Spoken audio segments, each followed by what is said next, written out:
ਨਵਜੋਤ ਸਿੰਘ ਸਿੱਧੂ ਇੱਕ ਮਿਸਗਾਈਡਡ ਮਸਾਈਲ ਹੈ।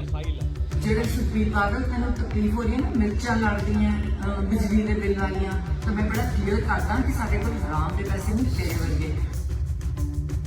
ਕਿ ਜਿਹੜੇ ਬਿੱਲ ਹੈ ਨਾ ਅਸੀਂ ਆਪਣੀ ਜੇਬਾਂ ਚੋਂ ਭਰਦੇ ਹਾਂ, ਤੇ ਤੁਹਾਡੇ ਵਾਂਗੂ ਤੁਹਾਡੇ ਇੰਨੇ ਜ਼ਿਆਦਾ ਘਰਾਂ ਦੇ ਏਸੀ ਚੱਲਦੇ ਆ ਨਾ, ਤਾਂ ਸਰਕਾਰਾਂ ਤੋਂ ਨਹੀਂ ਲੈਂਦੇ। ਕਿ ਜਦੋਂ ਉਹਦੇ ਕੋਲ ਪੈਸਾ ਹੁੰਦਾ ਸੀਗਾ ਤੇ ਜਿੱਥੇ ਜਿੱਥੇ ਜਿਹਨੂੰ ਲੋੜ ਪਈ ਉਹਨੇ ਆਪਣੀ ईमानदारी की कमाई तो चेक करके दिते। तू दस तो जो दवानी भी अपनी जेब चो कदे किसी को दिती होवे। कोई बंदा है जो अपना 30 करोड़ की नौकरी साल की छड्ड के इत्थे बैठा है पंजाब के बंदियां दे पिछे, है ना। तेरे तो दवानी नहीं छड्डी जाती, तू तो सारा पंजाब लुट के खा गया। तेनों गल्लां आंदियां ने। सो अपनी औकात च रह ते बोलण तो पहला सोच के बोलिया कर।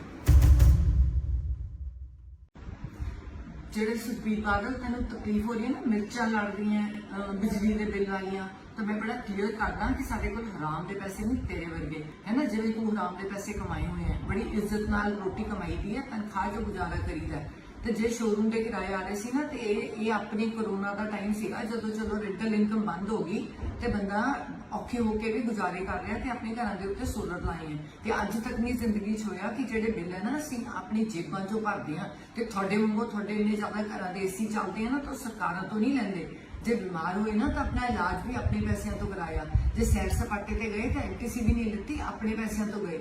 सरकारी काम करन भी जे हवाई जहाज़ां ते गए ना तो अपने पैसे ला के कीते। ते बिजली का जिहड़ा बिल है ना, ये नहीं है कि बिल नहीं दिता सीगा, ये गल सीगी कि सर्दियां ते गर्मियां दे विच बराबर बिल क्यों आवे, जदों असीं नहीं चलदे उदों भी। ते एक अपील पाई सीगी कि इन्ना ज़्यादा बिल तुसीं घर दा किवें कर दिंदे हो। 1 लाख रुपया 2 जाणे असीं घर च रहिंदे आ, भी इन्ना वड्डा बिल किवें आ जांदा है। भी ये चेक कीता जावे कि सर्दियां गर्मियां च बराबर बिल किवें आंदा है। हर सारी उम्र जिंदगी च अपने बिल ही भरदे आए हैं। ते वो बंदे नूं क्वेश्चन कर रहे हैं जिन्हें अपनी जेबां चों ਲੱਖਾਂ रुपया करोड़ां रुपया लोगों को देता, लोगों के बिल भरन लई। जिहड़े बंदे नूं जरूरत हुई जदों उस बंदे कोल पैसा सी, अज वो पंजाब करके अपना सारा कारोबार बंद करके बैठा है। तो जदों उहदे कोल पैसा हुंदा सीगा ते जिथे जिथे जिन्हों लोड़ पई उन्हें अपनी ईमानदारी की कमाई तो चेक कट के दिते। तू दस तो जो दवानी भी अपनी जेब चो कदे किसी को दिती होवे, ते तू सरकारी किहड़े फायदे नहीं उठाए।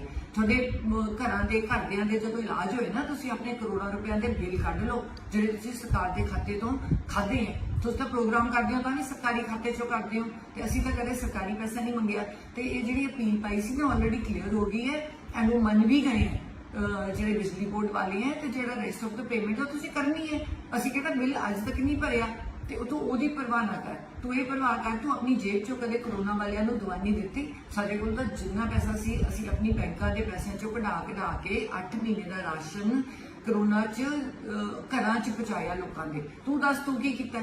कोई बंदा है जो अपना 30 करोड़ की नौकरी साल की छड्ड के इत्थे बैठा है पंजाब के बंदियां दे पिछे, है ना। तेरे तो दवानी नहीं छड्डी जाती, तू तो सारा पंजाब लुट के खा गया। तेनों गल्लां आंदियां ने।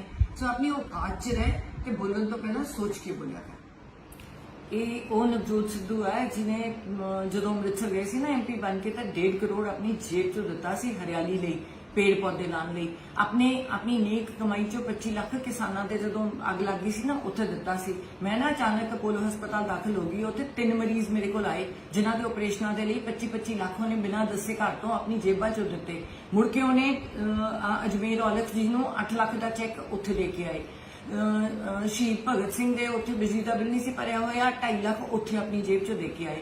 1 लाख का उन्होंने इनाम मिलिया, ਉਹਦੀ जगह 2 लाख ईदू शरीफ जी ਨੂੰ अपनी जेब चो दे के आए। ਉਹ ਤੇਰੇ ਵਰਗੇ ਬੰਦੇ ਨੇ ਕਦੇ ਜੂੰ ਹੀ ਦਿੱਤੀ ਆਪਣੀ ਜੇਬ ਚੋਂ ਕੱਢ ਕੇ। ਤੂੰ ਤਾਂ ਜੇਬ 'ਚ ਪੈਸੇ ਵੀ ਨਹੀਂ ਰੱਖਦਾ। ਤੂੰ ਤਾਂ ਜਦੋਂ ਲੋਕਾਂ ਦੇ ਜਾਂਦਾ ਤਾਂ ਜੇਬਾਂ 'ਚੋਂ, ਮੈਂ ਤੇਰੇ ਨਾਲ ਹੀ ਰਹੀ ਆ। ਤੂੰ ਮੈਂ ਜਦੋਂ ਤੁਰਦੇ ਸੀ ਤੇ ਜੇਬ 'ਚ ਪੈਸੇ ਵੀ ਨਹੀਂ ਸੀ ਹੁੰਦੇ। ਤੂੰ ਵੀ ਇਧਰੋਂ ਉਧਰੋਂ ਫੜ ਕੇ ਚੱਕ ਕੇ 500 ਦਾ ਨੋਟ ਵੀ ਲੋਕਾਂ ਦੇ ਲੈਣਾ। ਅੱਜ ਤੱਕ ਆਪਣੀ ਜੇਬ 'ਚੋਂ ਕੱਢਿਆ ਤੇ ਕਮਾਇਆ ਸਾਰਾ ਪੰਜਾਬ ਵੇਚ ਕੇ। ਜਿੰਨੀ ਕਮਾਈ ਕੀਤੀ ਨਾ, ਆਪਣੀ ਇਨੀਸ਼ੀਅਲ ਇਨਕਮ ਦੇਖ ਲੈ ਤੇ ਅੱਜ ਵੀ ਦੇਖ ਲੈ ਵੀ ਤੇਰੇ ਸਾਰੇ ਪਾਸੇ ਕਿੰਨੇ ਤੇਰੀਆਂ ਜਾਇਦਾਦਾਂ ਨੇ ਤੇ ਉੱਥੇ ਕਿੰਨੇ ਬਿੱਲ ਤੂੰ ਉਹ ਜਾਇਦਾਦਾਂ ਦੇ ਤੂੰ ਭਰਦਾ।